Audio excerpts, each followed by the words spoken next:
Bien, merci. Bonsoir à tous. Et également un merci tout particulier à Pierre de Vallombreuse qui a donc accepté l'invitation de l'UNIFPOP. Je dis juste un mot, mais je pense que vous êtes familier certainement de ces rencontres pour dire qu'on est ensemble pendant à peu près 1 heure et demie, qu'on va peut-être consacrer 20 minutes, une demi-heure, justement à faire connaissance avec Pierre de Vallombreuse.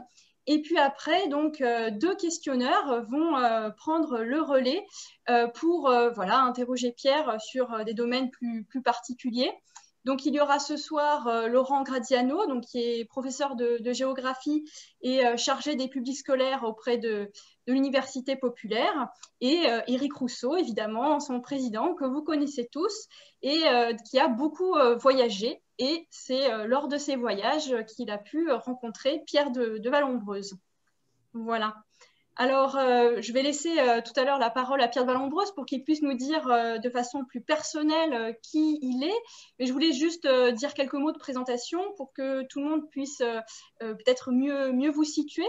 Alors, vous êtes Pierre de Vallombreuse, photographe, ethnographe, et depuis 35 ans, donc vous êtes engagé auprès des peuples premiers sur tous les continents. Et vous êtes engagé d'une façon politique. Vous n'avez pas hésité à mettre parfois votre vie en jeu pour soutenir la cause de ces peuples à travers vos photos. Et l'objectif, c'est clairement d'alerter les dirigeants, d'alerter l'opinion pour que cesse une partie des exactions qui sont exercées à l'encontre de ces peuples. Et puis, vous avez aussi constitué un fonds photographique qui est quand même exceptionnel. Alors, je n'ai pas les derniers chiffres, mais je suppose qu'on doit être entre 150 000 et 200 000 photos.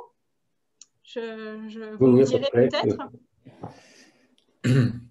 Oui, vous confirmez. Oui, oui, je confirme. Voilà. Donc, c'est un fonds photographique assez exceptionnel et qui concerne 43 peuples autochtones.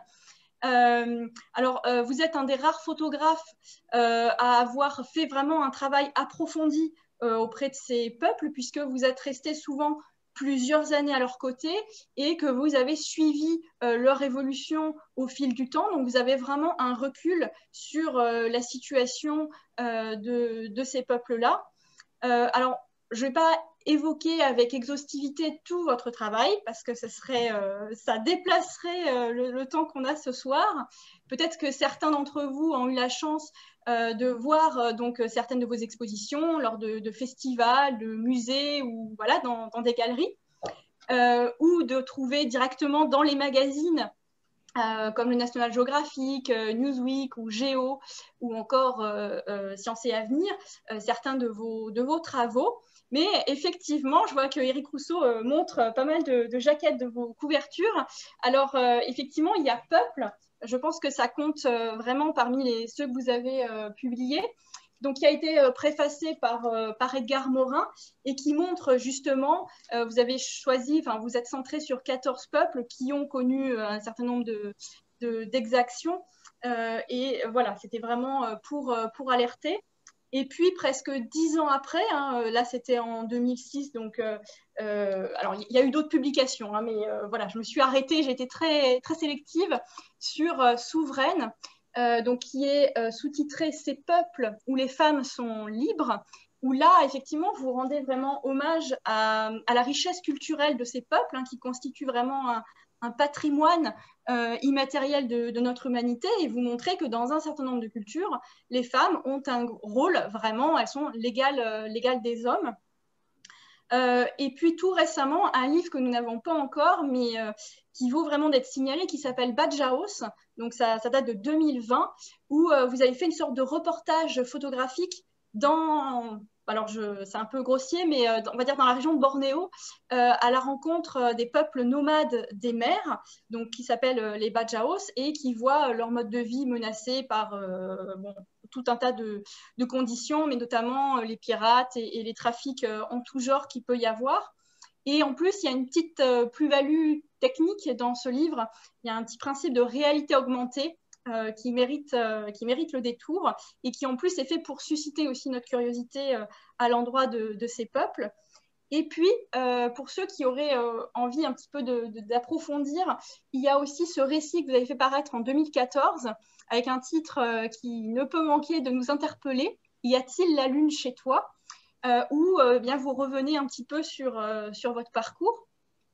Et puis, je voulais aussi parler d'un prix que vous avez reçu en 2017.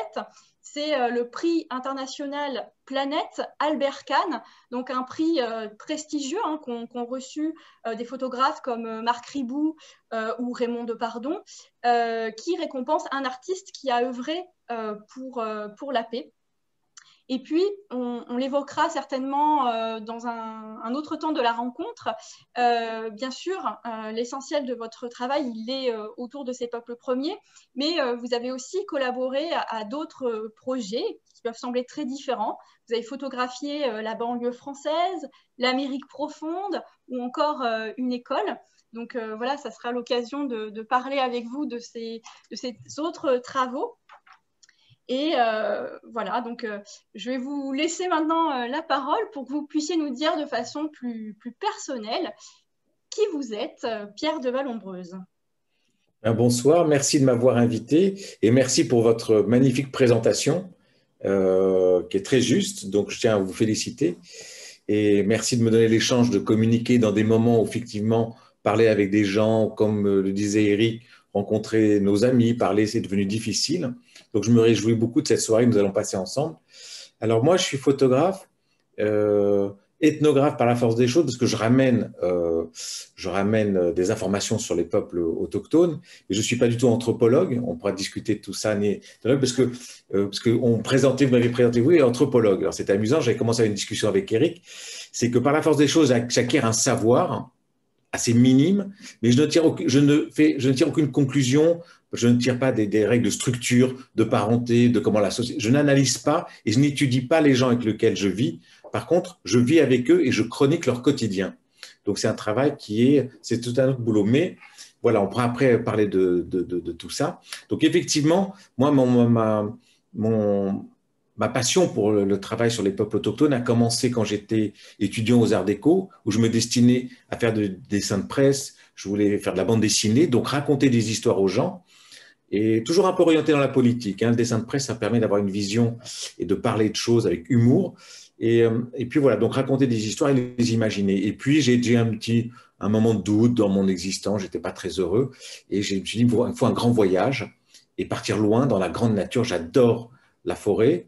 Et je voulais partir vraiment me perdre en forêt, mais pas complètement me perdre. Je voulais rencontrer des chasseurs-cueilleurs, parce que les chasseurs-cueilleurs, c'est la forme de vie la plus humble qui existe sur la planète.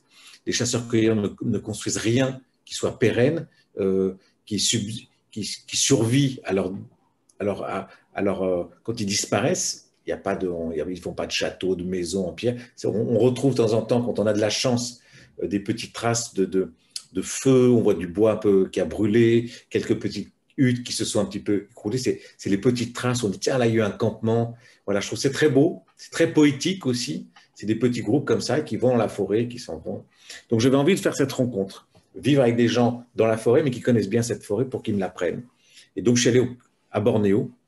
Et là, pour commencer, j'avais fait un deal avec n'étant jamais parti si loin dans ma vie, quoi que ce soit, je me suis dit, bon, il faut que je trouve un petit tour opérateur qui organise un petit voyage dans Bornéo, que j'aille au cœur de la forêt.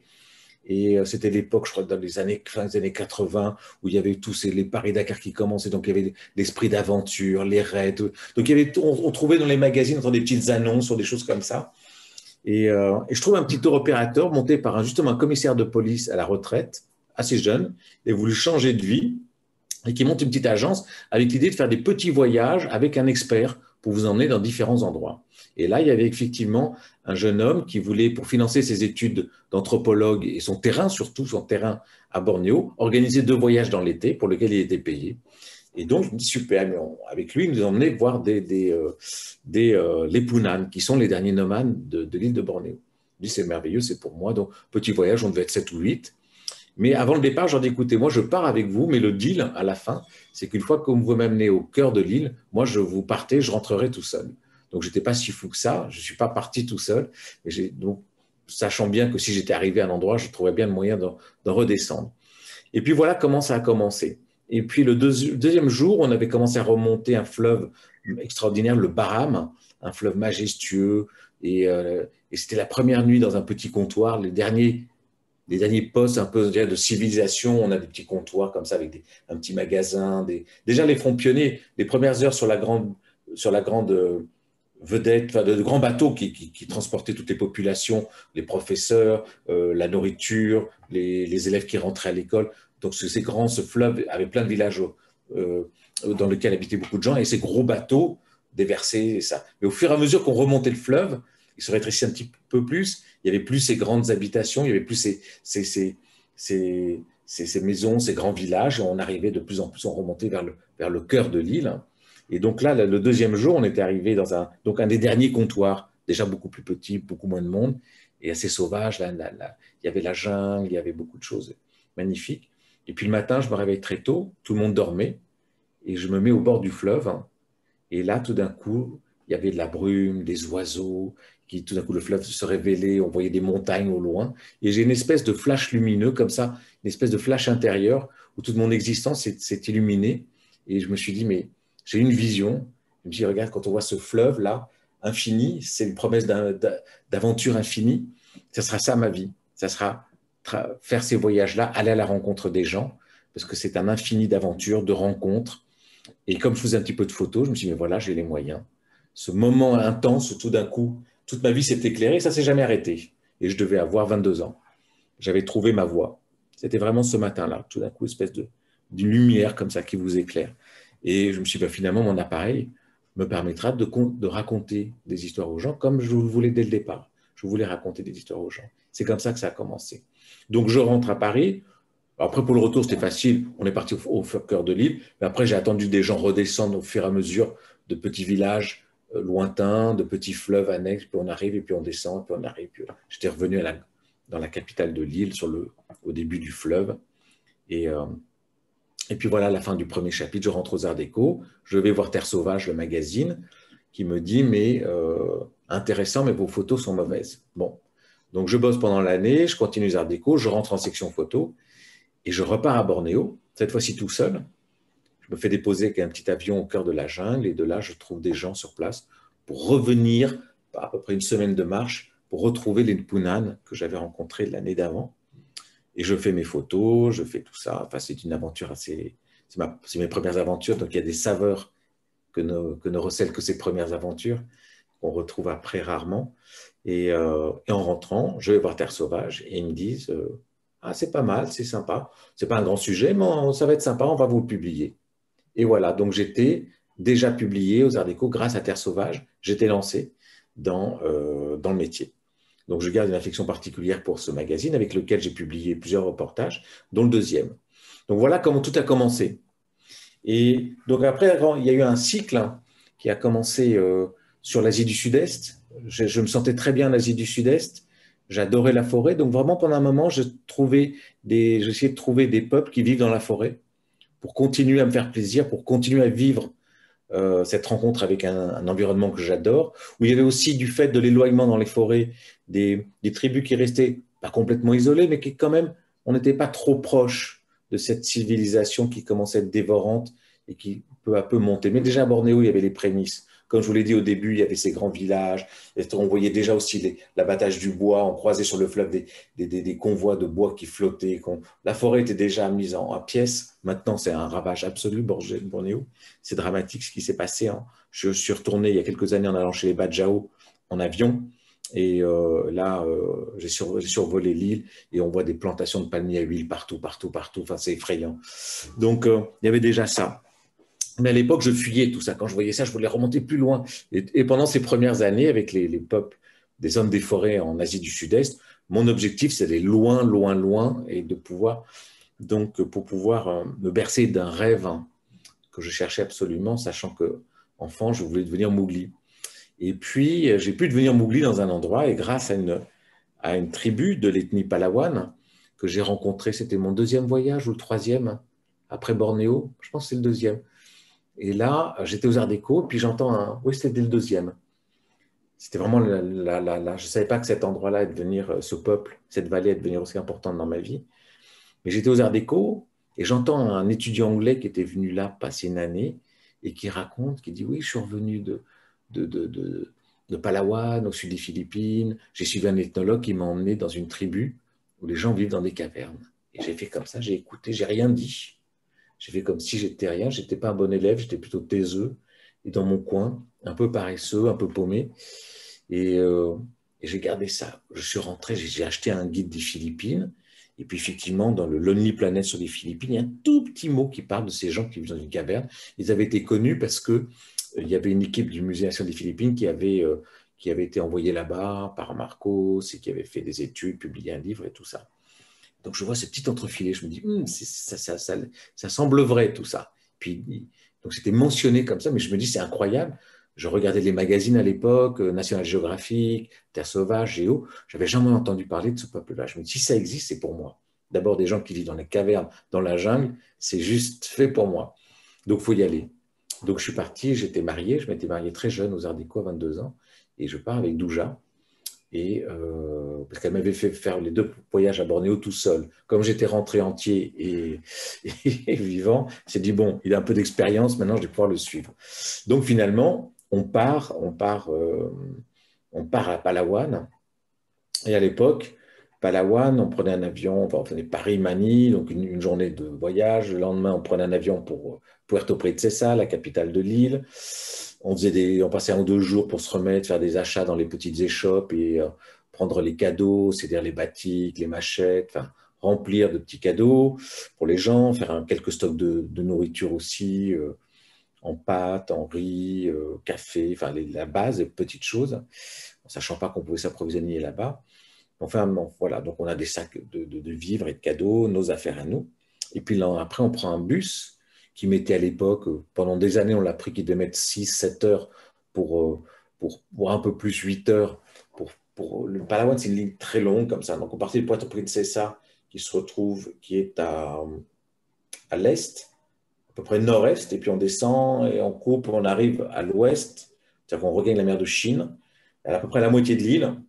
Et là, la route s'arrête. Il n'y a plus de route sur la côte ouest, le long du sud. Et on s'arrête dans une petite ville, un petit port modeste. C'était juste une jetée sur lequel viennent à accoster quelques petits chalutiers, mais des tout petits, pas avec des grands tirants, parce que l'eau est très... voilà, c'est pas, le port n'est pas très profond. Et puis, on attendait là. Il y avait un petit hôtel avec lacustre, avec des petites chambres minuscules, le temps le temps soit beau, s'il y avait des typhons, le temps que les petits bateaux balanciers qui faisaient le trajet du cabotage le long de la côte pour ravitailler ces petits villages de Philippins qui étaient un peu les pionniers qui allaient coloniser peu à peu le sud de l'île. Euh, voilà, donc il y avait les profs, il y avait la police, il y avait des marchands, il y avait des marchandises, le courrier. Donc on attend qu'un petit bateau se décide à partir. Alors et on prend cette lancha qui est avec ses gros balanciers, la fameuse pirogue philippine comme ça, qui part. Et puis on est arrivé, après une journée en mer, au pied du village qui s'appelle Ransang.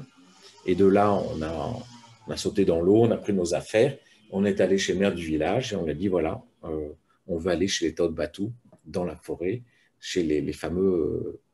donc très bien, il m'a trouvé des gens et on est parti 2 jours, 1 jour ou 2 après. Et on arrive dans cette petite vallée, après des heures et des heures de marche, dans la boue, parce que c'était pendant la saison des pluies. Et on arrive et on passe un mois comme ça. J'étais un peu déçu parce qu'il n'y avait pas de caverne. Tu vas voir, c'est dommage. Les gens sont gentils. C'était pas une tribu très. Les Palawans sont très simples. Ils n'ont pas beaucoup de décoration extérieure, ni de tatouages, ils n'ont pas de sculpture. Rien de très pittoresque. C'est vraiment des gens, voilà, ils cultivent leur chanderie, ils chassent. Rien de très. Quand on regarde des photos chez les Papous, avec les Papous ont des décorations corporelles, les Mentawai ont des tatouages partout. Un peu de pittoresque, un peu comme ça, de trucs un peu visuels, comme ça, de choses qui vous font. Donc, très simple, très drôle, très gentil. Donc, on rit beaucoup. Mais je leur dis, mais attendez, les cavernes, vous y allez ou pas? Il dit, mais bien sûr qu'on va dans les cavernes, sauf que tu n'es pas arrivé au bon moment. Parce que j'avais pris 2 personnes qui pouvaient traduire avec moi. Je ne parlais pas le palawan à l'époque. un ancien Marines philippin qui parlait l'anglais, le philippin forcément tagalog, et le palawan, et un autre Bueno qui parlait deux, trois mots d'anglais. Donc grâce à eux, je pouvais communiquer un petit peu.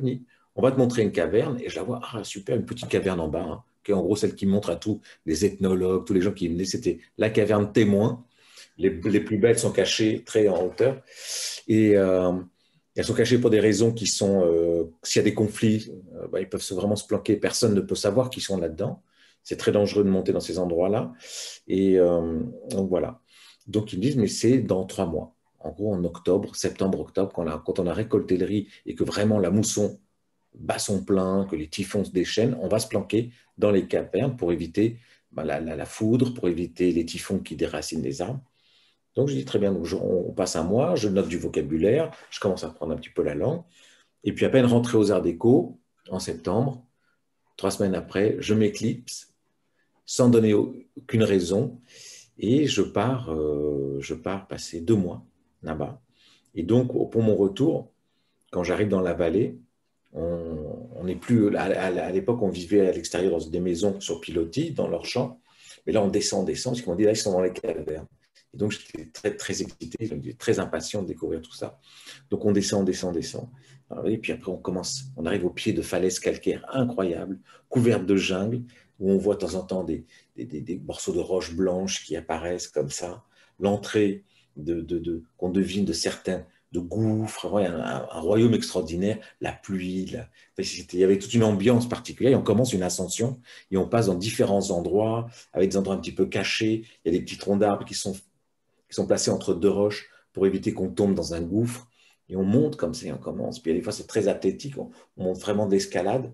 Et puis au fur et à mesure qu'on montait dans cette caverne, le long de la falaise, il y a tout d'un coup un bruit. J'entendais boum, boum, boum, comme ça.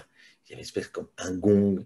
Et je me dis, tiens, il y a des gens qui font une fête, c'est hallucinant. Parce que c'était vraiment, là, je savais que je rentrais dans un royaume incroyable, un endroit. Puis on monte, puis à un moment donné, on surgit devant l'entrée d'une immense caverne. Et là, il y avait effectivement, il y avait quelqu'un qui jouait du gong, il y avait des petites maisons, il y avait un feu, et je suis rentré dans la préhistoire vivante. Et je me suis dit, c'est fou. Je me suis assis, j'étais hilar comme ça, je me suis dit, c'est hallucinant. Ce que je suis en train de voir est quelque chose d'assez exceptionnel, parce que tout d'un coup, on a l'impression d'être remonté dans la préhistoire.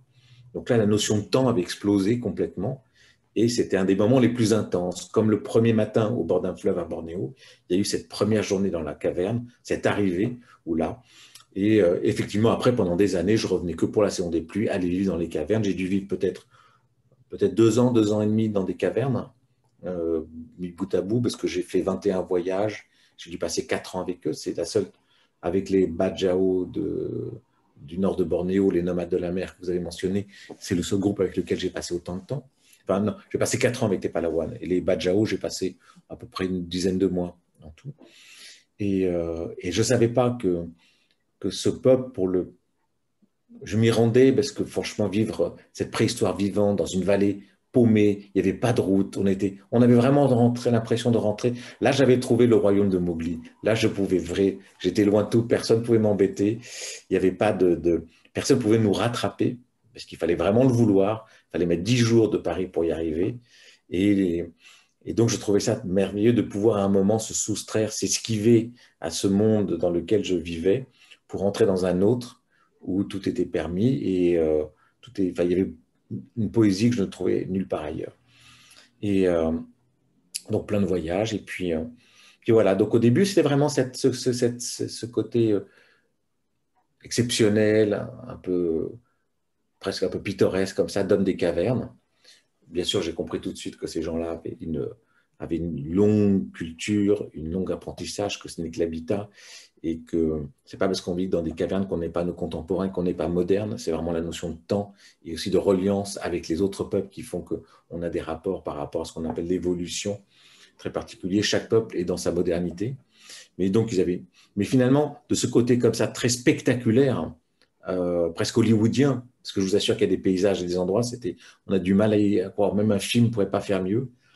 Je me suis mis à découvrir au fur et à mesure une civilisation, une culture exceptionnelle, parce que c'est certainement la culture qui m'a le plus touché, ému et intéressé, parce que d'abord, ce sont les Palawans, ce sont des gens qui sont anarchistes, pas vindicatifs comme ça, mais dans le sens qu'il n'y a pas vraiment de chef chez eux.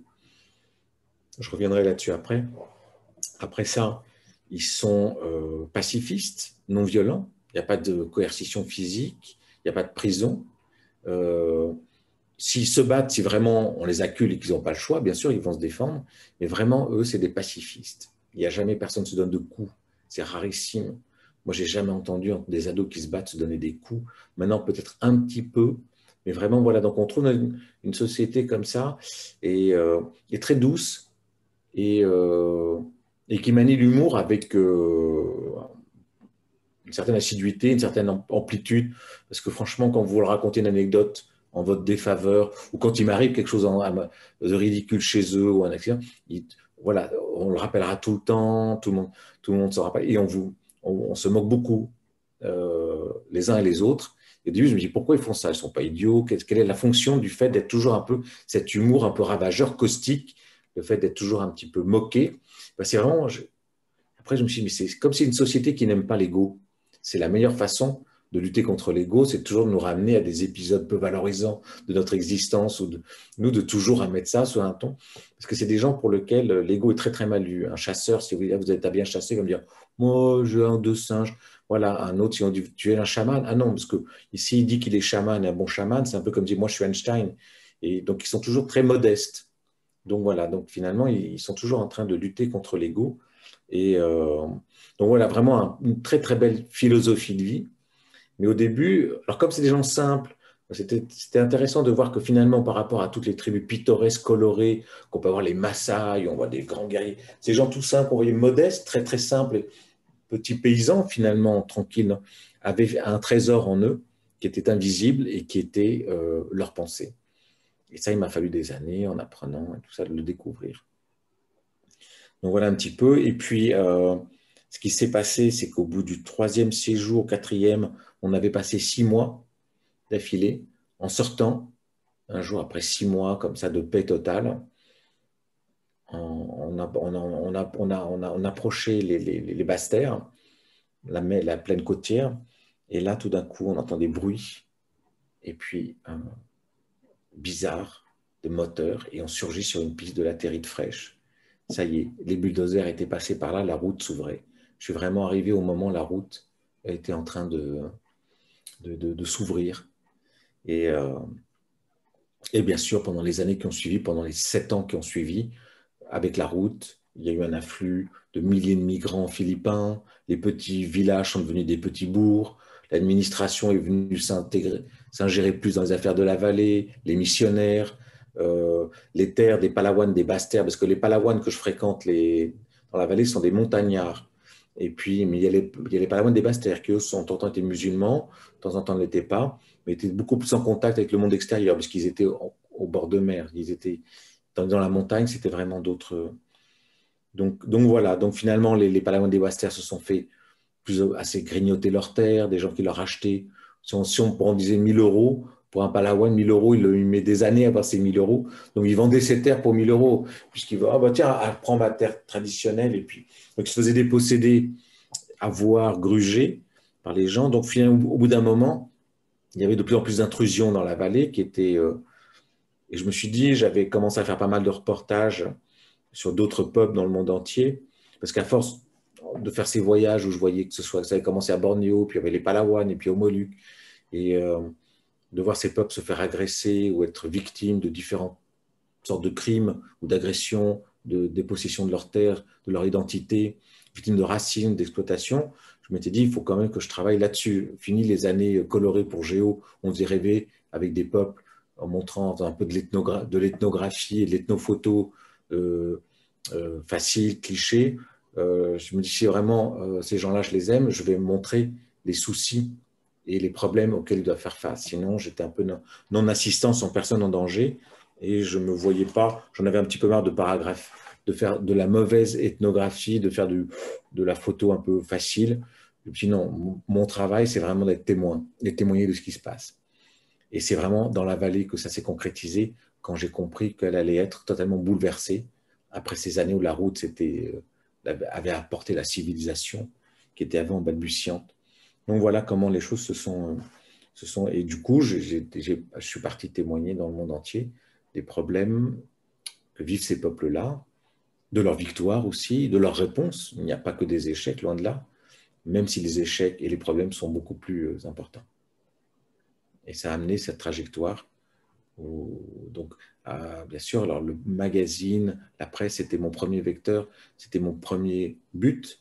C'était parce qu'à l'époque, la presse touchait des millions de lecteurs. Un géo pouvait être lu par 3-4 millions de personnes.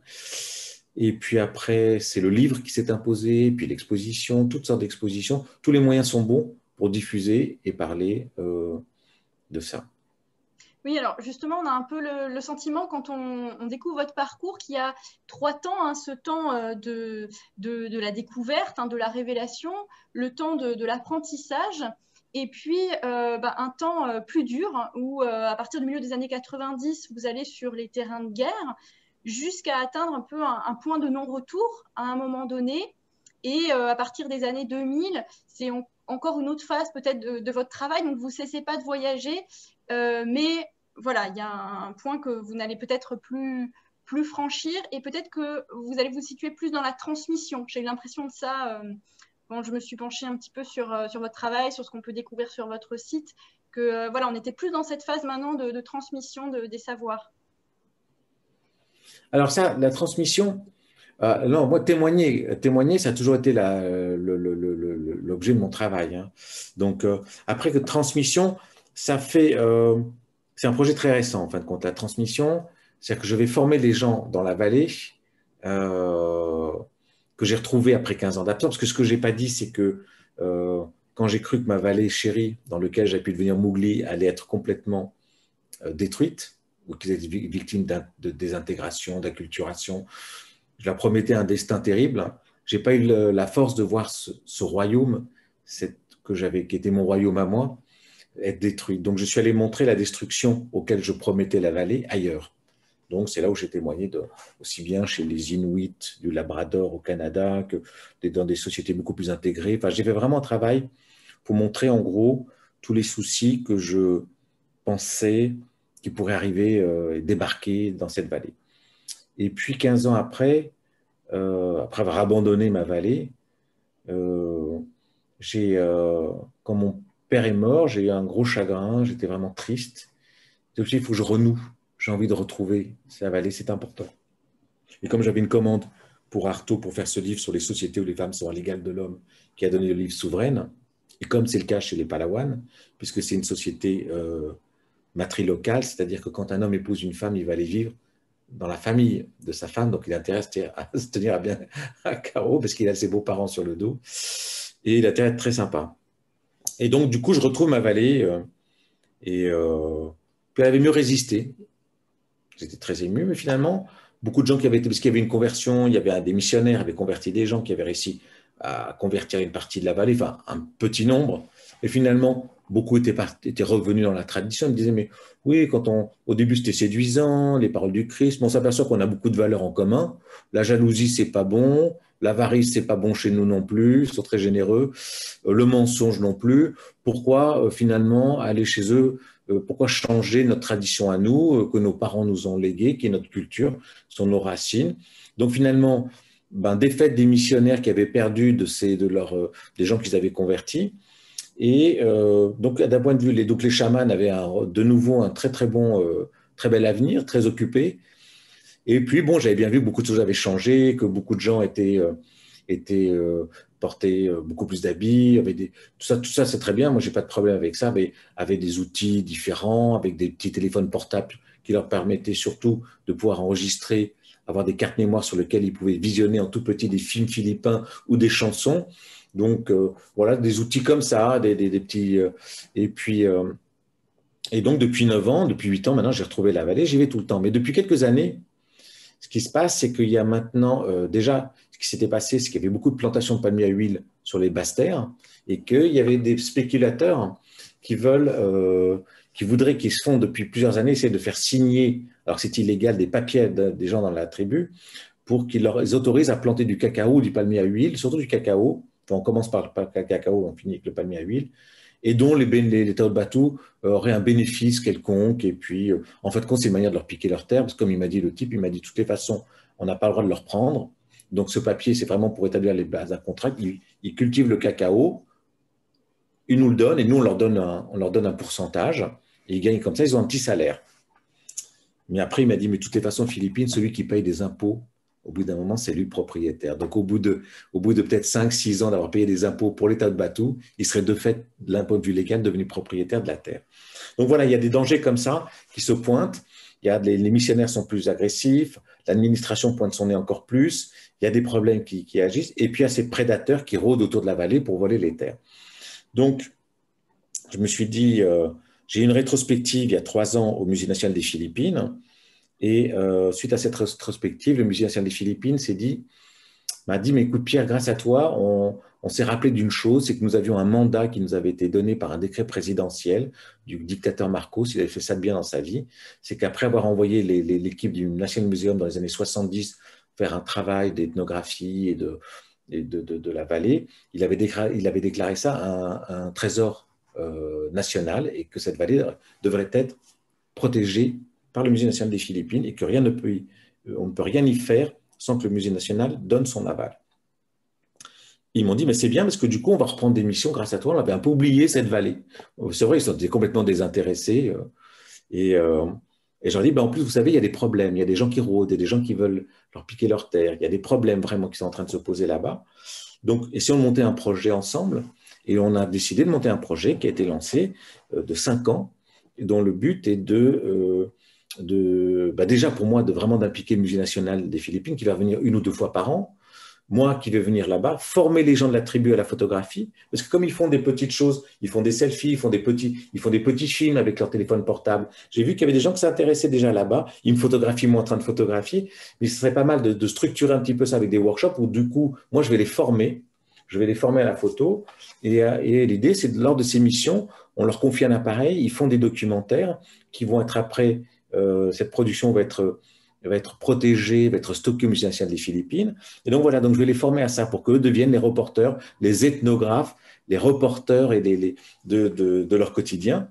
Et dans l'idée que, avec notre présence répétée, celle du Musée national des Philippines, qui est très respectée aux Philippines, on puisse décourager les spéculateurs qui vont dire, mais ils viennent tout le temps, si on fait des actes illégaux, on va être repéré, on va être dénoncé. Et maintenant, en plus, les Taolbatu peuvent avoir les moyens de témoigner en faisant des photos ou des films de ce qui se passe chez eux et de les faire. Et donc, par notre présence, de manière indirecte, dissuader les gens de mettre les pieds dans la vallée.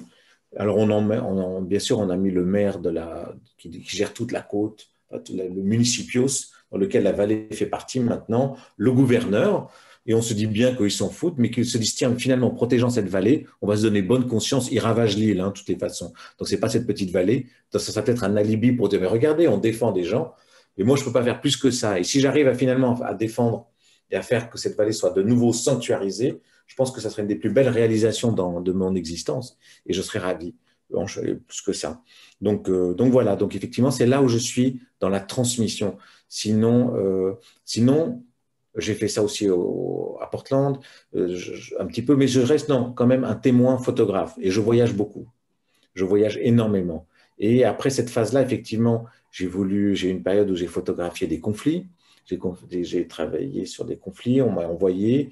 D'autres fois, c'était de ma propre initiative parce que je voulais faire ce constat des peuples autochtones sur la planète. Donc, je voulais faire un constat un petit peu comme ça, un petit peu symbolique.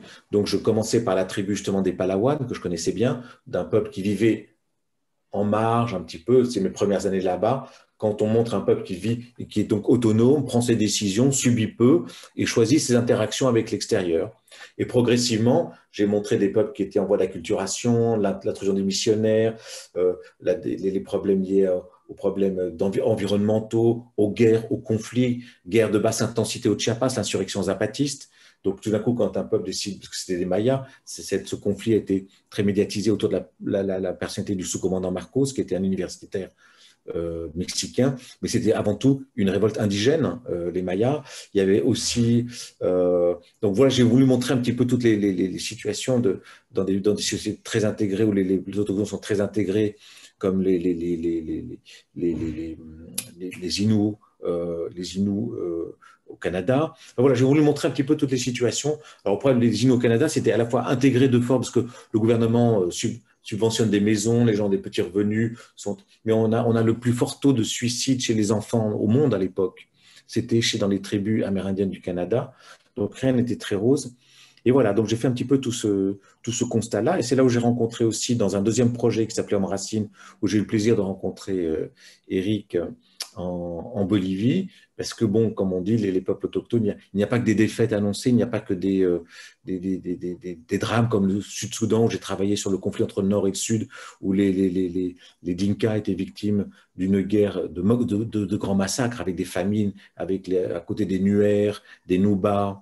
Et donc, j'ai témoigné sur ces grands conflits. Là, c'est vraiment des guerres quasi génocidaires. Ce n'était pas un génocide, mais on se rapprochait. Parce que le conflit au Sud-Soudan, à l'époque, avait fait plus de 2 millions de morts ou 3 millions des déplacés. Enfin, c'était énorme. Et voilà, mais il y a aussi des victoires. Il y a aussi des retours à la souveraineté. Et comme en Bolivie, avec Evo Morales, qui s'est un peu trop attardé au pouvoir, mais qui quand même a été la première fois où il y avait le retour à la souveraineté. Ces gens qui ont vu un jour arriver des étrangers chez eux, qui leur disent « t'es plus rien chez toi, tu bosses pour moi et tu as perdu tous tes pouvoirs ». Là, tout d'un coup, en Bolivie, il y avait finalement une justice qui revenait avec l'élection de Evo Morales, qui était Aymara et Quechua. Eric connaît très, très bien la situation. Donc voilà, il y a de temps en temps il y a de belles nouvelles, il y a de belles surprises. Tout n'est pas écrit. Le Groenland, il y a eu un référendum qui avait été lancé par le Danemark, qui a été gagné à plus de 70% pour accéder à l'indépendance, à l'autonomie. Donc, c'est peut-être une nation qui va se créer, qui sera autochtone et qui deviendra indépendante. Donc, il y a de belles choses aussi. Il y a des retours intéressants. On va en débattre plus loin. Donc, voilà un petit peu. Donc, pour revenir, non, j'ai continué à voyager énormément. Et je continue à voyager beaucoup. Et simplement, c'est la nature même des voyages qui change maintenant.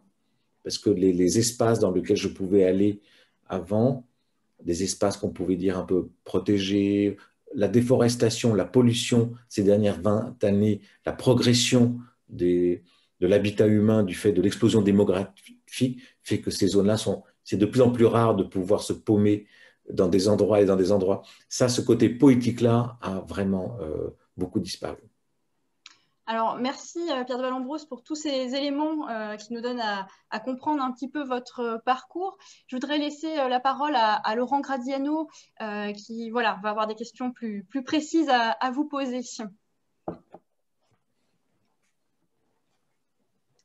Bonsoir. Voilà. Bon, donc c'est un plaisir de pouvoir poser quelques questions, mais il y a eu déjà tellement de réponses qu'il va être difficile de pouvoir activer les questions. Alors moi j'en ai une première qui concerne l'histoire. En fait, nous, on a souvent présenté l'histoire de l'Occident comme ayant la particularité d'être cumulative, contrairement à l'histoire de ces peuples autochtones qu'on présenterait faussement comme stationnaires, en fait. Vous en avez parlé tout à l'heure avec une impression de remonter à la préhistoire. Et en fait, visiblement, c'est quand même un mythe. Et qu'avez-vous appris justement de leur histoire et de la profondeur de leur histoire à leur contact, justement, est-ce que vous avez appris de la façon dont avaient pu évoluer ces peuples à leur rythme, quoi? Alors là, oui, quand je maîtrise un peu la langue. Après, sinon, il faut vraiment prendre beaucoup de temps. C'est là où le travail de l'anthropologue ou de l'ethnologue qui fait vraiment son terrain en apprenant la langue, en interviewant, en comparant tous les textes qui ont pu être écrits, va commencer à pouvoir avoir une idée de l'histoire. Moi, je peux avoir accès à certains textes qui ont été écrits qui me donnent déjà une perspective, savoir d'où viennent un peu ces gens, qui étaient un peu leur histoire.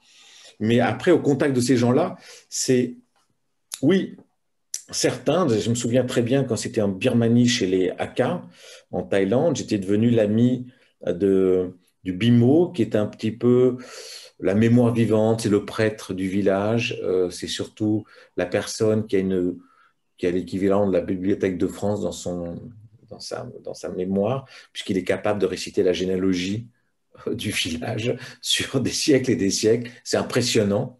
Donc oui, lui, tout d'un coup, j'avais l'impression, lui, quelqu'un qui, notamment, c'est très important, il y a des peuples qui ne font pas forcément, qui n'ont pas cette même notion de l'histoire. Lui, il était vraiment quelqu'un qui pouvait raconter la vie du village et des gens depuis. C'était prodigieux, puisqu'il pouvait remonter sur des siècles. Enfin, c'était impressionnant. Et puis lui, il dit, c'est marrant, vous avez besoin d'écrire, moi j'ai tout là-dedans. Bon, c'est des gens qui sont entraînés. D'abord, parce que dans les cultures orales, il faut savoir que quand on ne couche pas notre histoire sur des papiers, sur des textes, bon, on a une mémoire hypertrophiée, ce que tous les gens ont. Donc ça, on a vraiment perdu de notre mémoire, de notre capacité à mémoriser les choses. Les Palawans ont une mémoire phénoménale. Ils se rappellent. J'ai dû acheter des centaines de fois des régimes de bananes, de 2 ou 3, 4, 5. Il y en a qui me disent exactement le prix, le nombre de bananes que j'avais acheté à tel moment, je veux dire, genre, il y a 20 ans. Quelque chose, enfin, c'était assez. Donc là, la seule fois où j'ai vraiment eu affaire à des gens pour qui l'histoire, il y avait un vrai pour mon processus de transmission de cette histoire, d'accumulation, c'était chez les Hakka en Thaïlande. Après, chez les Palawans, que je connais, c'est ceux que je connais le mieux, ils vont vous raconter des histoires, mais ça devient souvent des mythes, c'est des histoires qui racontent des choses qui se sont passées avant, longtemps sous forme de mythes, et qui finalement vont vous raconter des épisodes qui sont importants dans l'histoire de ces gens-là, qui ont pu être un cataclysme, qui a déclenché quelque chose, mais c'est après, ça devient un mythe où se mêlent des génies, des dieux et des choses comme ça, mais on arrive à comprendre que tout d'un coup, quelque chose de leur histoire est tressé dedans. Sinon, ces peuples-là sont moins dans l'accumulation d'une histoire du passé, et ils racontent peu d'histoires, ils racontent leur histoire à eux. Souvent, c'est une histoire qui est limitée chez les Palawans à leurs grands-parents, des choses que des grands-parents. Qu'est-ce qu'on m'a raconté? Il s'est passé ça, il y a eu tel événement de chasse, ou alors, oui, pendant l'occupation par les Japonais des Philippines, ils se rappellent certains, voilà, des Japonais, des gens venaient se planquer dans la vallée. Ça s'arrête à un moment assez précis, qui est celle de ce que des aînés ont pu transmettre. D'accord, merci. Parce qu'ils n'ont pas, encore une fois, ils n'ont pas d'écriture. On ne couche pas les choses par écrit. Donc, ce n'est pas un processus. Nous, on tient vraiment... notre histoire est très importante pour nous structurer. On la rappelle en permanence. Mais on a aussi, dans civilisations comme ça qui n'ont rien de construit, nous, on a des bâtiments qui nous rappellent ça. On a des châteaux, on a des villes qui portent des noms, on a des rues qui ont des noms, on a plein de monuments qui on est obsédé par notre histoire, on est entouré de notre histoire. Ces peuples-là, certains, encore une fois, parce qu'il y a tellement de différences parmi eux, n'ont rien pour rappeler ça. Donc, qu'est-ce qu'on va garder finalement? Qu'est-ce qui fait qu'on va garder? Quel est l'événement qui va nous donner un jalon sur une histoire? Il peut y avoir des histoires. Donc, c'est intéressant. C'est un vrai... D'accord. Laurent Gratiano, vous aviez peut-être... une autre question que vous souhaitiez poser à Pierre de Vallombreuse? Pourquoi pas? Sinon, ça peut être dans le fil après. Ouais. On peut laisser aussi la place pour d'autres personnes qui pourraient avoir des questions à poser. Il n'y a pas de problème. D'accord. Bah alors, peut-être passons à vous, Éric Rousseau. Oui, bonjour Pierre, à nouveau. Mais écoute, on savait que tu étais un témoin. On s'aperçoit que tu es aussi un conteur et on s'aperçoit que tu sais nous faire rêver, mais on n'en doutait pas. Alors, moi, je pense quand même, mais on en discutera tout à l'heure, que tu es un minimum anthropologue, je dirais en validation des acquis de l'expérience, mais on en reparlera tout à l'heure. J'ai compté 42 peuples, il y en a peut-être un peu plus, et leur nom est un véritable poème. Hakka, Himba, Ayoreo, Palawan, Lengua, Badjaos, Dinka, etc., etc. Tous ces peuples que tu l'as souligné sont des peuples différents. Comme le dit Edgar Morin, ce ne sont pas des primitifs, mais ce sont des peuples premiers. C'est d'ailleurs la manière dont les Québécois décrivent les Premières Nations, hein, c'est ça. Moi, je vais te demander de faire un petit peu un travail justement de réflexion sur non pas chacun de ces peuples, mais est-ce qu'ils ont, selon toi, une forme de dénominateur commun? Qu'est-ce qui leur fait se ressembler les uns aux autres, s'il y a quelque chose qui les rassemble? S'il y a un point commun, bah, c'est le fait d'être considérés comme des peuples premiers, c'est-à-dire être un petit peu les peuples les plus anciens sur la terre qu'ils habitent. Donc ça, c'est le peuple, c'est le point le plus commun. La plupart ont été victimes d'expropriation, de colonisation, oui, une domination culturelle. Ça, c'est le deuxième point commun. Quasiment tous. Qu'on a chez les Kanaks. Les Maoris s'en tirent assez bien. Les Maoris, il y a le retour de la langue. Les Maoris, je crois que c'est 17%. Alors, j'ai un gros problème avec les chiffres, il faut le savoir. En bon dyslexique, les chiffres et moi, on est fâchés. Et ça ne s'arrange pas avec l'âge. Donc oui, c'est ça. Je pense que c'est d'être les peuples les plus anciens. Et même si certains sont arrivés, comme les Navarros, c'est un peuple, voilà, c'est intéressant, les Navarros, c'est un peuple premier. Mais ils sont arrivés, ils sont récents là où ils sont. En fait, ils sont descendus depuis. C'est un peuple guerrier, belliqueux, et qui a plutôt éliminé des concurrents sur son trajet, et qui est arrivé. Donc en Arizona, c'est pas les plus anciens, mais c'est un peuple premier, parce que c'est un peuple ancien. Donc effectivement, on rentre. C'est ça leur premier. Et cette victime d'avoir perdu, même si après il y a des victimes qui sont des bourreaux. On peut dire que les Navarros ont peut-être été les bourreaux de. J'ai oublié le nom de ce peuple très pacifique, magnifique, qui était en Arizona, et on pense que les Navarros ont participé à leur élimination. Donc voilà un petit peu leur point commun. Et après d'être nous dans notre psyché à nous, dans notre truc d'être les détenteurs de savoir, de sagesse, d'être d'un paradis perdu. Ils sont obligés de beaucoup de fantasmes de la part des Occidentaux et du monde dominant. Voilà.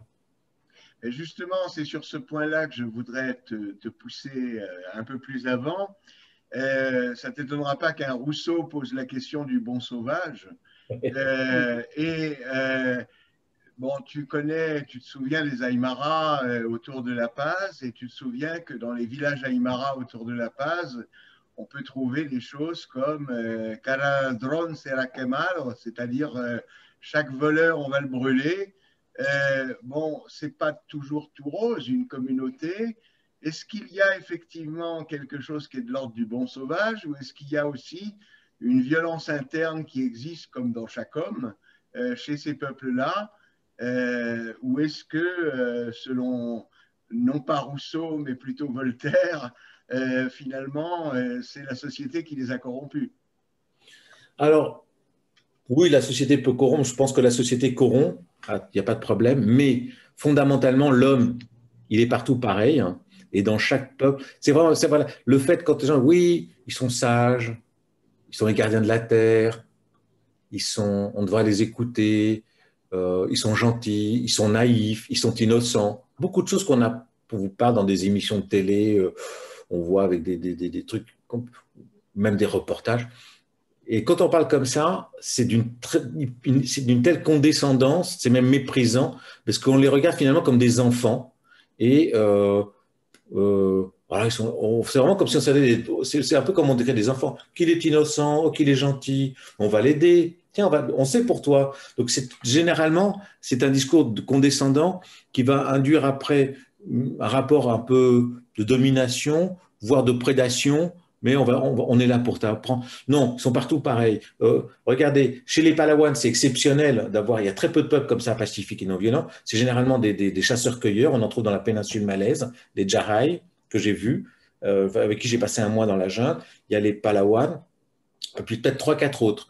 Mais on va dans une géographie à peu près équivalente. On va dans l'archipel des Mentawai, à l'est de Sumatra. Et là, on a des guerriers féroces qui se battent tout le temps entre eux, qui se taillent les dents en pointe avec des tatouages partout et qui ne faisaient qu'une chose, c'est se battre. Donc, qu'est-ce qui fait qu'à Palawan, ils sont touchés par une sorte de grâce? Les gens n'aiment pas la violence. Donc, on trouve des gens. Par contre, on va voir partout le mensonge, le vol, la duperie.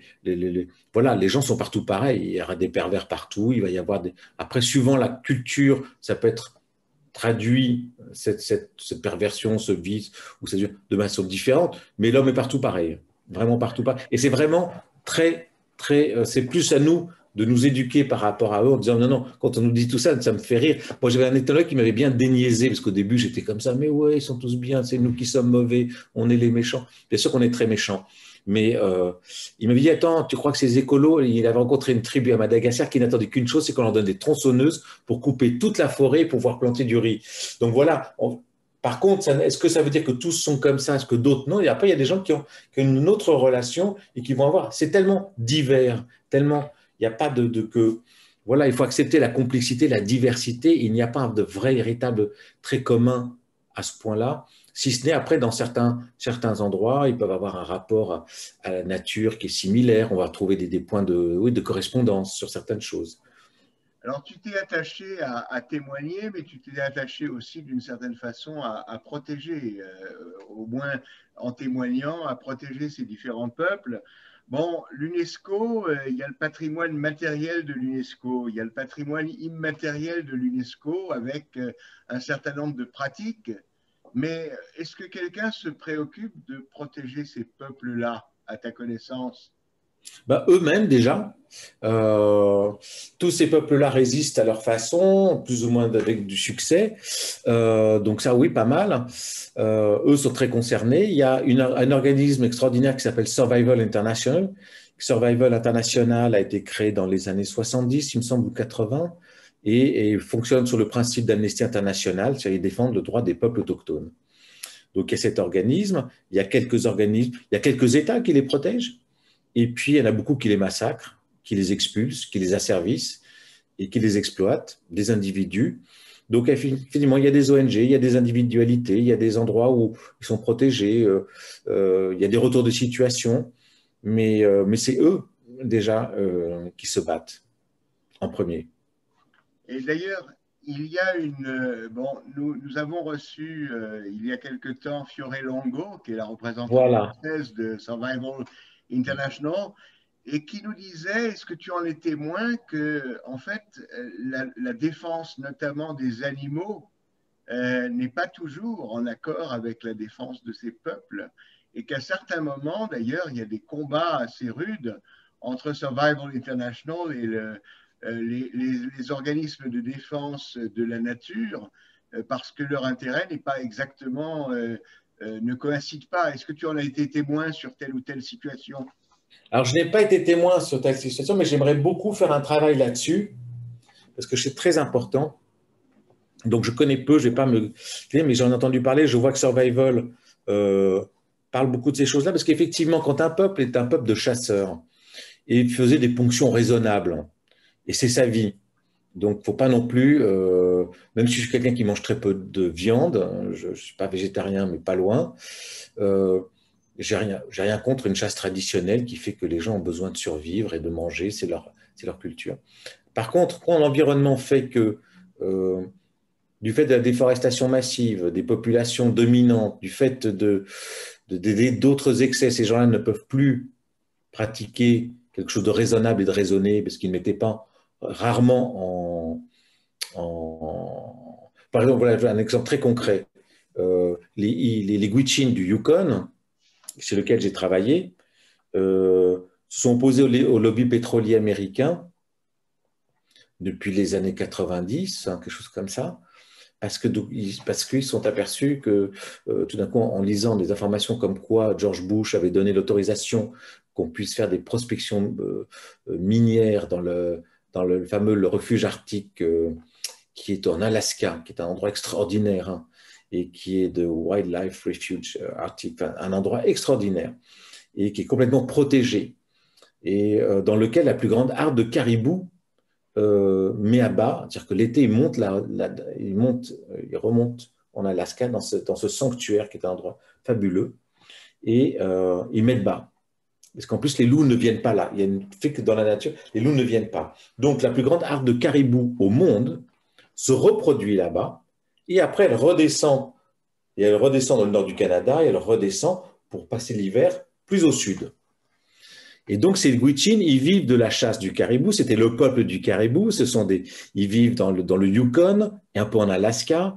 Ils vivent de pêche et de chasse. C'est des trappeurs. Ils n'ont jamais mis en péril l'existence de cette harde. Ils pratiquent une chasse assez sélective en plus. Ils sont très bons chasseurs. Souvent, on les accuse de tuer des caribous. Ils sont en bateau. Ils attendent que la harde traverse la rivière. Et quand le caribou nage, qu'il est sans défense, ils arrivent et ils le tuent. On dit, c'est pas très sportif. On dit, mais c'est pas d'être sportif ou pas, on chasse pas pour le sport. Nous, en faisant ça, on sait que la bête, on va pas la blesser et qu'elle ira mourir pour rien dans la forêt qui nous obligera, nous, à tuer une autre bête pour se nourrir. Donc déjà, on évite qu'il n'y ait aucun gâchis. Et en plus, on choisit exactement la bête qu'il faut à tel âge qui fait ce n'est pas un reproducteur, ce n'est pas, donc ils choisissent l'animal parfait qui ne remettra pas en équilibre puisqu'ils sont eux-mêmes, ils ont besoin que la harde soit nombreuse et en bonne santé pour pouvoir se nourrir. Donc ce sont des chasses raisonnées. Donc si après on nous disait qu'il ne fallait pas les chasser dans cet endroit-là, de cette façon, non, là c'est contre leurs droits et contre le fait que aussi ils ne ont jamais remis en question. Par contre, qu'il y ait des gens qui viennent en 4x4 et qui attendent le long des autoroutes, des gens et qui font des cartons pour pouvoir descendre et qui ne sont pas des autochtones dont la vie est liée à ça. Voilà, donc de temps en temps, il y a des combats, mais ça, c'est quelque chose que je veux creuser parce que je vois souvent revenir et je me dis, tiens, c'est quelque chose que je n'ai pas encore. Mais chez les Gwich'in, on les accepte. Ouais, vous êtes des chasseurs, vous êtes des écolos. Non, non, ils ne sont pas battus contre le lobby pétrolier américain par pure écologie, puisqu'ils étaient pour mieux chasser. Mais ils avaient compris. Je pense que Fioré pourra te donner quelques Oui. éléments sur ce sujet. Si Hélène le permet, je poserai volontiers une dernière question avant de lui repasser la parole, mais elle est difficile. Elle est difficile, Pierre, parce que donc tu t'intéresses à ces peuples premiers, tu t'intéresses évidemment encore plus à eux lorsqu'ils sont ce qu'ils étaient, et peu à peu ils changent sous les influences de la civilisation. C'est d'une certaine façon ce qu'on appelle le métissage, peu à peu. Et la question est difficile parce que c'est la question de ce que certains appellent, et quand je dis certains, vous vous renseignerez, notamment en France, une personne qui est du Rassemblement national parle d'écologie des peuples, en disant il est nécessaire que les peuples restent tels qu'ils sont, ceux qu'ils sont, et qu'à chaque fois qu'il y a du métissage, donc contre l'avis de Michel Serres dans Le Tiers instruit, on y perd un petit peu de notre humanité. Quelle est ta position sur tout ça? Alors au début, moi je voulais aller loin et j'étais furieux de voir, j'étais déçu, mon rêve et ma naïveté, mon manque de savoir faisait que je souffrais quand je voyais ces métissages. Moi, en vérité, je poursuivais qu'un seul rêve, c'était le mien. Et on était dans l'illusion. Je m'intéresse depuis maintenant à peu près une quinzaine d'années. Principalement, j'ai très peu travaillé sur des peuples très reculés, beaucoup plus des peuples qui sont justement de plein pied dans notre monde, parce que effectivement, l'autochtonie, ça ne veut pas dire être. Je suis contre l'idée des peuples fossiles, des zoos humains où on regarderait, on figerait les gens en disant non, surtout pas de contact, on va les laisser comme ça. C'est à eux de choisir. Moi, là où je me bats, c'est pas pour ce qu'ils étaient, c'est pour ce qu'ils sont aujourd'hui et pour leur laisser à eux le libre arbitre de faire les choix qu'ils veulent. Changer, oui. Apprendre quoi? Parce que c'est inéluctable de toutes les façons. Mais on leur donne le temps et de faire des choix. Ce que je n'aime pas, c'est quand tout d'un coup, on arrive, et ce qu'ils n'aiment pas eux non plus, c'est quand on débarque, on dit non, vous arrêtez votre langue, c'est de la merde, vous parlez plus ça, vous allez faire comme ça, vous allez faire ceci, vous allez tout changer. Laissez aux gens, parce que tout le monde a le métissage, c'est ce qui a fait qu'on a appris plein de choses. L'échange entre les idées, les biens, a fait qu'on a progressé en bien ou en mal, mais c'est cet échange qui est. Donc moi, je suis absolument pas contre. Et donc finalement, c'est faux, cette espèce de zoo humain, c'est une illusion totale de croire que l'humain va rester figé quand tout d'un coup, on lui apporte. Quand la première fois qu'on a apporté une hache de fer dans un endroit, le type, il n'allait pas dire non, il continue avec sa hache de pierre, il avait compris que quelque chose allait lui faciliter la vie. Personne n'est... Voilà, on est tous là Mais je me bats pour que ce soit le libre arbitre des gens, que ce ne soit pas tout d'un coup des gens qui vont leur dire on vous impose ceci, qui est un vrai échange. Et du coup, le métissage, le croisement des savoirs se fait avec moins de pertes au niveau de l'identité, ce qui fait qu'on peut rester un Palawan, un Inuit, un Navajo, en gardant une particularité qui va nous enrichir, nous, parce que moi, je crois à la diversité des savoirs, à la diversité des idées qui font qu'on a un échange et qu'on progresse. Donc, tout le défi, c'est comment garder une spécificité et en même temps avancer avec les choses et comment, à un moment donné, on va apprendre. On est tous, moi, j'ai appris des choses. Je ne suis pas devenu un Navajo pour autant. Enfin, voilà, alors la question est vraiment les peuples fossiles, le peuple musée et le fantasme de ce qu'on perd. Qu'est-ce que ça veut dire? On n'est fait que d'évolution. Ces gens-là, dans le renouveau national. Déjà, je trouve le renouveau national, j'ai du mal à comprendre ce mot-là. On ne porte plus des casques à poing, on n'a plus des cartes avec des cornes, hein, on n'est plus, je suis désolé, on n'est plus des Astérix, Obélix, c'est loin derrière. Nous, la France est un carrefour par vocation. Enfin, sa géographie est une terre de carrefour de transit. S'il faut l'intégrer comme ça, c'est ça notre spécificité à nous. Il y a des pays où on peut dire, tiens, les Anglais, ils sont moins une zone, c'est pas une zone de passage. Donc je comprends qu'on a des géographies, on a des histoires qui font. Donc faut pas lutter contre des fantasmes, des crispations. Non, non. Donc moi, quand je travaille, souvent c'est posé cette question-là. Ah, mais du coup, très nationaliste, très. Non, regardez, les Basques est un peuple qui a réussi à garder sa langue, il y a quand même pas mal de structures dans leur société, et en même temps être au cœur de la modernité. Le Guggenheim, le seul musée Guggenheim est à Bilbao. Ils ont des banques, la banque, ils sont au cœur de la modernité, très industrieux, et en même temps, quand on va dans le Pays Bas, c'est maternatal, on sent quand même qu'il y a une identité qui est restée, il y a quelque chose. On n'est pas dans la région parisienne quand on est là-bas. Donc, c'est peut-être ça, je ne sais pas. Après, moi, j'ai pas de. Du moment que les gens évoluent de leur bon gré, après, on est responsable des décisions qu'on prend. Mais voilà, moi, c'est juste ça, qu'on laisse aux gens la liberté de choisir. Merci Pierre. Je repasse la parole à Hélène. Oui, alors message reçu. Est-ce que Laurent Gradiano, vous aviez peut-être encore quelques questions que vous souhaitiez poser? Oui, je veux bien poser une question par rapport à, justement, après cet engagement de longue durée que vous avez eu, au-delà des enjeux territoriaux et économiques, est-ce que vous êtes aujourd'hui quand même encore raisonnablement peut-être optimiste quant justement au maintien de ces cultures, pourquoi pas même à des influences réciproques, puisqu'on se dit si ça a pu vous influencer vous, ça pourrait aussi influencer ceux qui viennent les côtoyer, même s'ils arrivent peut-être dans un rapport a priori dominant-dominé.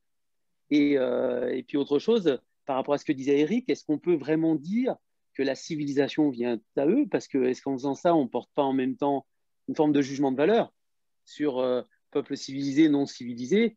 Qu'est-ce qu'ils auraient eux à répondre justement face à ce type de vocabulaire? Est-ce qu'ils accepteraient qu'on leur dise que nous sommes civilisés et nous venons vers vous qui ne l'êtes pas, par exemple? J'ai jamais entendu des gens, quand on parle comme ça avec eux, ils disent, mais de quel droit vous dites de la civilisation? On a notre civilisation, on a notre tradition, on a notre culture. Palawan me disait, mais vous pensez ce que vous voulez, mais ça m'est complètement égal. Pedro, tu as tes trucs. Moi, je pense comme ça. C'est quoi ce problème que les gens veulent nous changer? Pourquoi on veut nous changer? Donc déjà, il y a toujours cette interrogation, puisque chacun est détenteur. Donc effectivement, civilisation. Parce qu'il y a, c'est que on parle de civilisation dominante. Moi, quand je parle de c'est la civilisation dominante. C'est le monde occidental, c'est les formes de vie, qui viennent après désintégrer ou qui veulent intégrer en désintégrant. C'était Edgar Morin qui avait cette belle expression d'intégration désintégrante. On intègre des gens en les désintégrant dans leur identité au lieu de les accueillir avec leur spécificité et de chérir. C'est pour ça. Moi, je regrette beaucoup qu'en France, on ait laminé. La République a été le premier destructeur des langues, puisqu'au nom de la République, d'un idéal commun, on voulait homogénéiser tout le monde. C'était un facteur de destruction. Le breton, tout était interdit. Alors c'était extraordinaire. Chaque langue est le fruit d'une expérience de vie sur Terre et c'est sa traduction. Donc, voilà, c'est vraiment le rapport à comment vivre avec de la diversité et en faire un trésor et en faire une source d'enrichissement plutôt qu'une source d'homogénéisation. On voudrait que tout le monde soit pareil. C'est beaucoup plus intéressant qu'on soit différent parce que du coup, on peut échanger, apprendre des choses nouvelles. Donc, moi, j'ai appris des choses. Forcément, parce que je suis resté longtemps dans certains endroits, et comme chez les Palawan. Mais donc, effectivement, quand on parle de civilisation, c'est la civilisation dominante. C'est-à-dire que c'est vraiment, pour revenir à votre question, voilà, c'est le côté hégémonique. C'est pas forcément parce que du coup, comme nous on sont les plus forts, on a l'impression qu'on a la civilisation avec un grand C. On est la civilisation, on est les modernes, on est les plus forts. Quand je pense à la philosophie des Palawan, je me dis on aurait beaucoup à apprendre parce que chez eux, ils n'ont pas de police et pas de prison. Ça veut dire qu'ils n'en ont pas besoin. Avec tout mon respect que j'ai pour les policiers qui font un travail remarquable, et voilà, j'ai pas de problème là-dessus. Donc c'est que juste, voilà, c'est que tout d'un coup il y a une société il y a pas besoin. Ils ont résolu le problème différemment. Je sais bien que Eric n'avait pas du tout ça en tête quand il a employé ce mot-là, hein, mais ça traduit bien un peu les représentations qu'on a qui sont très ancrées bien sûr, dans des notre dominants, vocabulaire, en fait. des victorieux, c'est toujours comme ça. Hein, c'est les gens qui, c'est la victoire. Hein, c'est quand on est victorieux, on a l'impression qu'on a tous les savoirs, on a tous les pouvoirs, qu'on est les meilleurs. C'est juste ça, parce qu'on est les plus puissants aussi. On est ceux qui contrôlons. Ça ne veut pas dire qu'on est plus sage. Regardez, la Chine contrôle et détruit, commet chez les Ouïghours un crime majeur dont un jour on va se réveiller avec la nausée. Ils sont juste les plus puissants dans l'horreur. Ils sont pas les plus puissants au niveau philosophique. Ils ne m'apprennent rien de bon. Ils me font peur quand je vois ça. C'est pas des gens qui vont me faire évoluer. Et on continue à fermer, à ne rien dire devant un crime majeur que tout le monde connaît maintenant.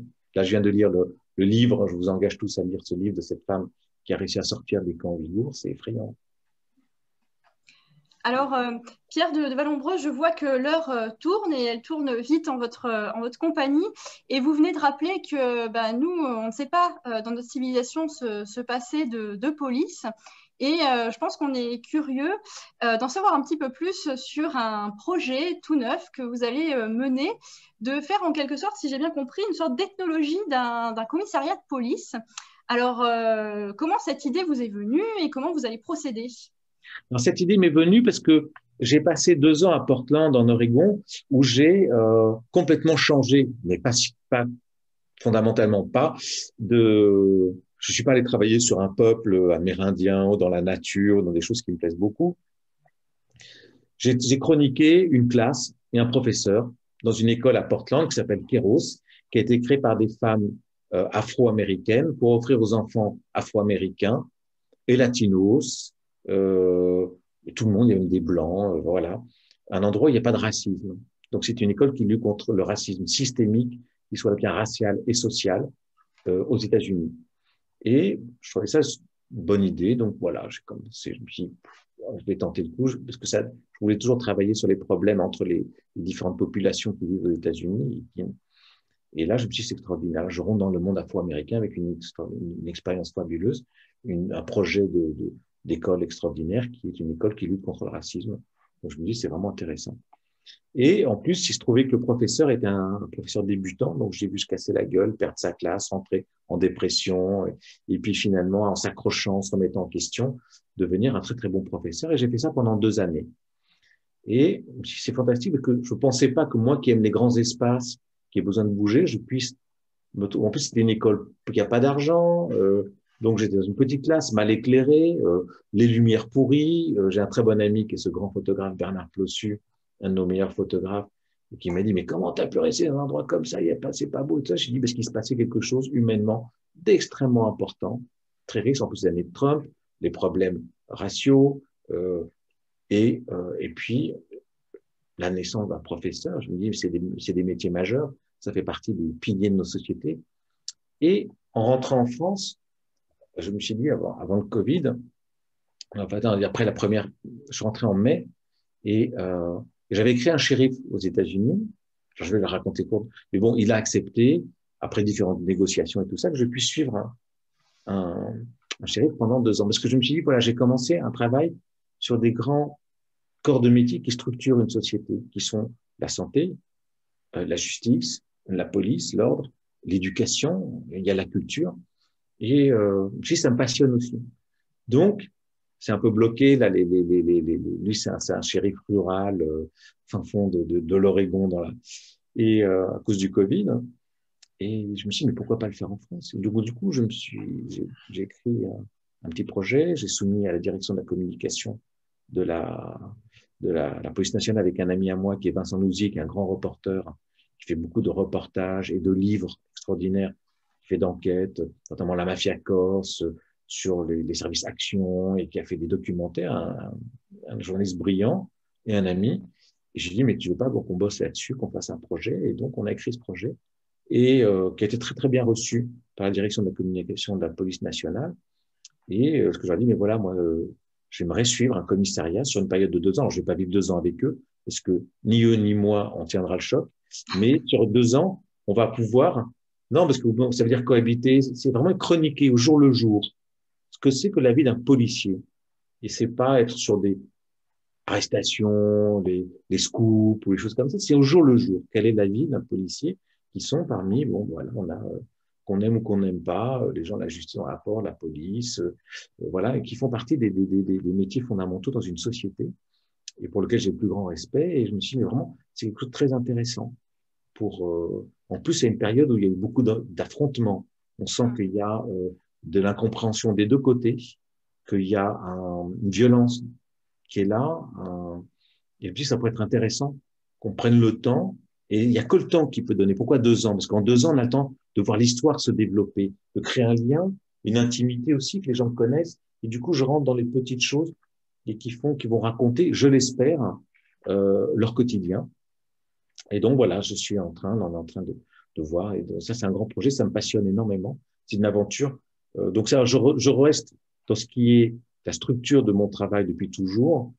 C'est les êtres humains et comprendre les êtres humains et aider à mieux les faire comprendre. Comme j'ai essayé un petit peu de le faire avec ces tribus, là, ce professeur, quand le livre va sortir, il sort aux arènes en septembre avec une collection que lance Patrick de Saint-Exupéry qui s'appelle Arène Reporter, où il y aura des livres de textes, d'enquête. Là, il y a son très bon livre qui s'appelle La Traversée qui vient de sortir sur son voyage qu'il a fait au Congo suite, vous savez, à l'exode des Hutus, dont on parle de génocide, de massacre, qui a été enquêté là-dessus, après le passé très trouble de la France au Rwanda. Et un livre remarquable, là, que je suis en train de terminer. Et donc voilà, et quand je lui ai parlé de cette enquête que j'avais fait, ce reportage sur l'école, il m'a dit, mais écoute, il a montré les photos, il m'a dit, voilà, j'avais besoin, parce il va y avoir des enquêtes dessinées, des enquêtes écrites et des reportages de photos. Il me dit, voilà, on lance la photo avec ton histoire, et je suis ravi, très intéressant. On va passer à la maquette maintenant. Donc voilà comment, et je me suis dit, mais c'est passionnant, et bien sûr, je vais continuer dans la vallée, chez les Palawans, mais je vais m'attaquer maintenant à m'atteler à ces grands corps de la société. J'aimerais après aussi suivre un juge. J'aimerais suivre des personnels de santé, des gens dans la culture. Ben voilà, c'est vraiment quelque chose de passionnant. Donc je me réjouis énormément. Et d'ailleurs, à la direction de la communication de la police nationale, ils m'ont dit, c'est pas mal, là, vous avez passé sur 2 ans. C'est intéressant. On ne nous a jamais proposé ça. Juste une précision pour Hélène, ça ne serait pas étonnant que quelques policiers du commissariat d'Albertville viennent emprunter les livres de photos de Pierre de Vallombreuse dans les jours prochains parce que justement, nous en avons parlé. On va se préparer alors. Alors, eh bien, je vois qu'effectivement, l'heure tourne et certainement qu'il y a dans le public parmi vous des personnes qui ont des questions. Donc, vous pouvez bien sûr remettre votre micro et les poser donc à Pierre de Vallombreuse. N'hésitez pas. Ne soyez pas timide.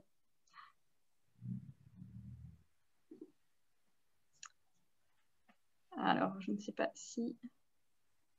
Ah oui, alors je vois Philippe Mazur, je vois une main qui se lève.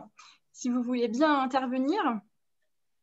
Voilà, je voudrais intervenir, revenir un petit peu en arrière, et en félicitant au passage Pierre de Vallombreuse pour la passion de ce qu'il fait et l'intérêt de ce qu'il nous présente, bien entendu. Moi, je voudrais le questionner, revenir justement à cette idée que l'on a, tous les peuples ont à apprendre des autres. Hein. Et donc, sous réserve qu'on sorte de cette position dominant-dominé. Et donc, on perçoit très très fortement actuellement que la place de l'homme dans la nature, vue par les Occidentaux en particulier que nous sommes, qui nous sommes placés tout à fait à part, hein, et au-dessus de la nature la plupart du temps, on voit les difficultés qu'on a actuellement à affronter les problèmes, les grands problèmes environnementaux, hein, la perte de biodiversité, les problèmes climatiques, etc.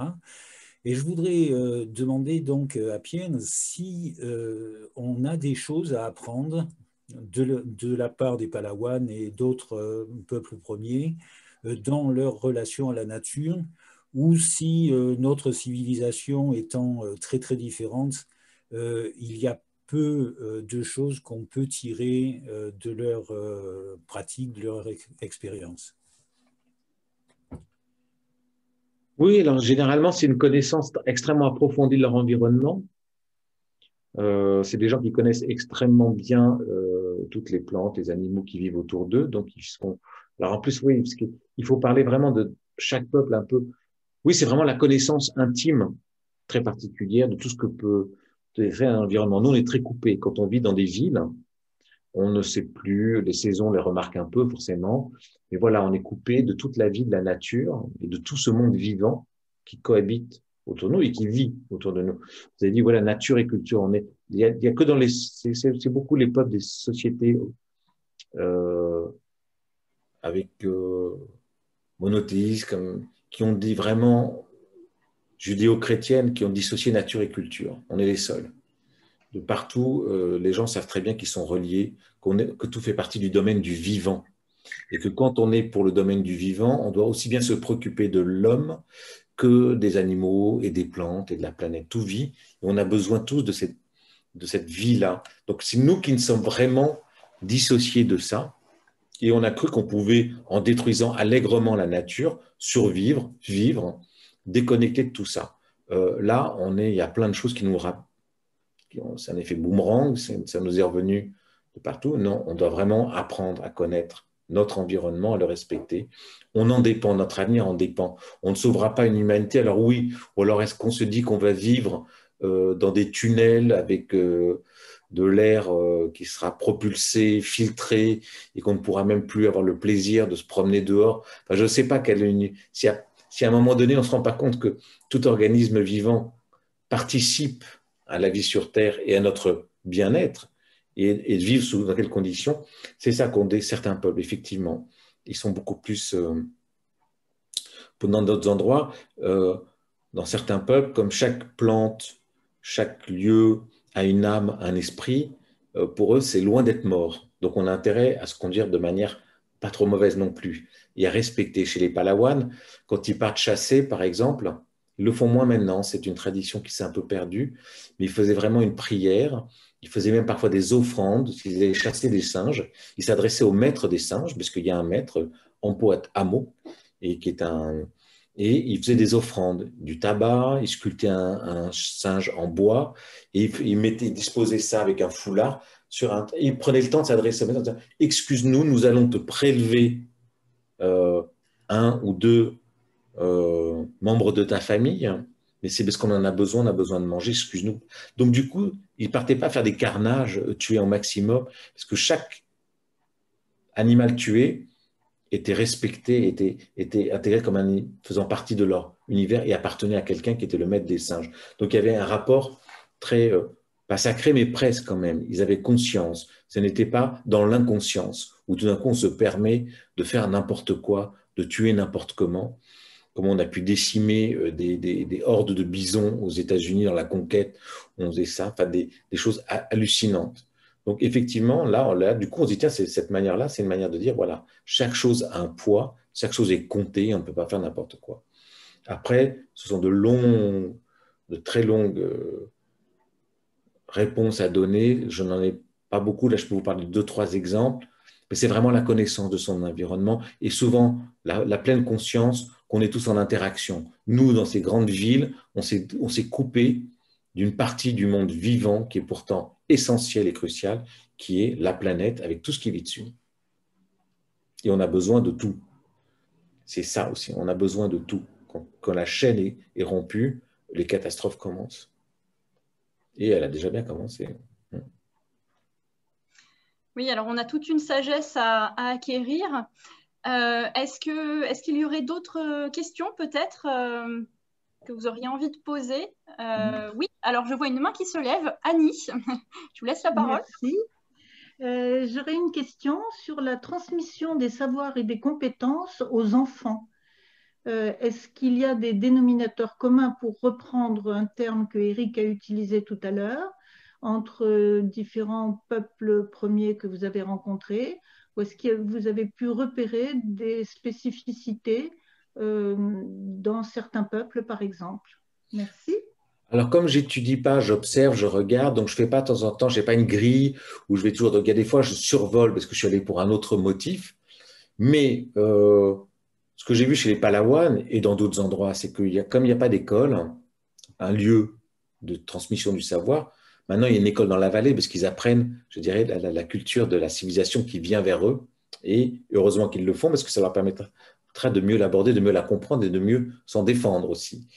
Mais les enfants participent. Ils sont à l'école dès le jour 1, en gros, parce qu'ils sont toujours avec leurs parents et ils participent à tous les travaux, soit portés dans le dos et puis voilà, la mère, elle bêche, elle va faire ou elle va chasser ou elle va pêcher. Donc les enfants participent à tout. Et ils sont nous, on les met vraiment dans des endroits. Les enfants vont à l'école avec, il y a des profs, ils sont entre eux. Là, les enfants sont toujours avec le monde. Il n'y a pas de séparation entre les classes d'âge. Les enfants apprennent tous les jours, chez les Palawan, tout ce qui se passe. Il n'y a pas de conversation entre adultes. Les adultes vont parler de tout devant les enfants. Les enfants écoutent et peuvent même participer au débat. Donc, l'éducation, elle est en permanence. Et très vite, les enfants, quand ils jouent ensemble, parce que les petits jouent, partent, ne font pas, ils vont reproduire ce que les parents font. Ils font des petits champs miniatures, ils vont planter 2, 3 granderies, ils vont faire des petits pièges pour attraper des petites souris ou des choses. Ils s'exercent à leur vie d'adulte. Donc l'apprentissage, il est quotidien. Il n'y a pas dès qu'on se réveille, ils apprennent et on les voit. Ils n'ont qu'une envie, c'est d'être un chasseur. Ils n'ont qu'une envie, c'est de pouvoir être autonome, de pouvoir planter des légumes. Donc voilà, c'est ça. L'école, elle est quand les missionnaires, ils vont pas à l'école. J'en dis non, non, non. Arrêtez de dire qu'ils vont pas à l'école. Ils sont à l'école dès qu'ils se réveillent. Il ne faut qu'une chose, c'est observer ce que font les parents. Et ils le reproduisent très vite. Ce qui fait qu'on a affaire à des enfants qui très tôt, vers 10, 11 ans, sont de bons chasseurs, vont pouvoir cultiver, participer aux travaux des champs. Il y en a même qui sont très fiers. J'ai vu chez les Palawan, j'ai adoré ça. Les premiers champs qu'il faisait tout petits, hein, genre 4 mètres carrés. Mais il a fait son petit champ de riz, il était très fier et tout petit. Après, ça ne l'empêchait pas d'aller jouer. Donc voilà, l'éducation, elle est permanente. Et, très important, ils ne sont jamais exclus des conversations entre adultes. Donc, ils savent tout ce qui se passe, ils l'apprennent très tôt. Très bien. Nous, on met les vieux de côté, les gens à la force de l'âge, les jeunes et les bébés, on a vraiment tout coupé. Là-bas, non, ça n'existe pas. Il n'y a que chez nous qu'on a fait ça. Très bien. Alors, est-ce qu'il y a une toute dernière question? Alors, je ne vois pas de main levée. Je refais un petit tour. Elisabeth. Oui, effectivement. Oui, une question rapide, toujours par rapport aux familles, par rapport au peuple premier que vous connaissez. Est-ce qu'il y a quand même un certain nombre d'unions qui se font à l'extérieur de la communauté? C'est-à-dire quelqu'un qui se marie ou qui se rapproche de quelqu'un qui est extérieur à sa communauté? Des mariages ou des unions? Oui, bah alors après, encore une fois, chaque situation est différente, chaque peuple a des interactions différentes. Je n'ai pas posé la question systématiquement, mais chez les Palawan, ils se mariaient entre Palawan. Mais forcément, ils vont pas. L'inceste est proscrit chez eux, les relations trop proches, non. Donc, ils vont voyager dans des vallées plus loin pour trouver des gens. Après, si vous voulez parler du métissage, c'est-à-dire qu'un Palawan va se marier avec un Philippin, oui, il y en a. Il y en a pas mal même. Dans la vallée, c'est arrivé, c'est la première fois, récemment. Et parce que la vallée est un peu reculée. Mais, donc oui, dans beaucoup d'endroits, il y a des mariages de gens qui vont se marier, de ce que j'ai pu voir. Hein. Je parle pas de. Je présume que ça se passe un peu partout pareil. Il y a beaucoup de mariages et des métis. Donc oui, les gens. Après, je pense que dans ces cultures, ils encouragent quand même les mariages entre eux pour rester entre Palawan. Mais ils n'ont pas découragé. Mais c'est quand même. Dans la vallée, s'il n'y en a qu'un seul. Hein, en 30 ans, je n'ai vu qu'une personne de la vallée, c'est très récente. Et c'est d'ailleurs la fille d'un Palawan qui est devenu pasteur, qui était il y a 20 ans, était le premier à changer et à vouloir, qui a mené justement le changement dans la vallée en amenant la religion protestante. Donc oui, il y a des mariages. Mais C'est rare dans la vallée, dans d'autres endroits. J'essaie de réfléchir, à vous poser une question. Oui, il y en a toujours eu, mais en marge. C'est souvent en marge. Ce sont des choses qui se passent en marge. Mais chez les Navarros, il y en a aussi. Il y a des Navarros qui se marient avec des non-Navarros, mais ils essaient de se marier entre eux. C'est le réflexe un peu de tous les gens quand même. Alors, merci, un grand merci à vous, Pierre de Vallombreuse, de nous avoir fait partager toute votre expérience. On est impatients, voilà, on attend la suite et on guette vos prochains livres. Et puis, j'incite tous ceux qui nous regardent peut-être à aller voir votre site parce que ça permet vraiment de découvrir toute la variété de vos projets dont on n'a pas pu rendre compte forcément ce soir. Et voilà, éventuellement d'emprunter les livres de la médiathèque. Voilà. Et donc, je vous remercie à tous pour votre attention, votre participation. Voilà. Et peut-être Eric veut dire un petit mot. Oh oui, ça sera un mot rapide entre amis, comme c'était le but ce soir. Un grand merci d'abord à Hélène d'avoir pris le micro et vraiment c'est formidable. Et un grand merci à Pierre pour cette conversation entre amis. Tu avoues que les couvre-feux à Albertville, tu vois, et autour, et nous avons même une amie belge qui est auprès de nous, ces couvre-feux sont à la fois interactifs et stimulants grâce à toi. Donc un grand merci. On vous retrouve pour les 21 rencontres 2021, si ça vous tente. La semaine prochaine, ça sera un commandant de la brigade des stupes de Marseille qui est devenu chasseur de narcotrafiquants dans la jungle et qui portera un regard, lui, sur la police, parce qu'il pourrait parler de beaucoup de choses, mais il va parler de la police aujourd'hui. Donc, merci Hélène, merci Pierre, merci Laurent, merci à tous et à bientôt. Merci. Au revoir, à bientôt. Merci à vous. Merci beaucoup, c'est passionnant. Merci.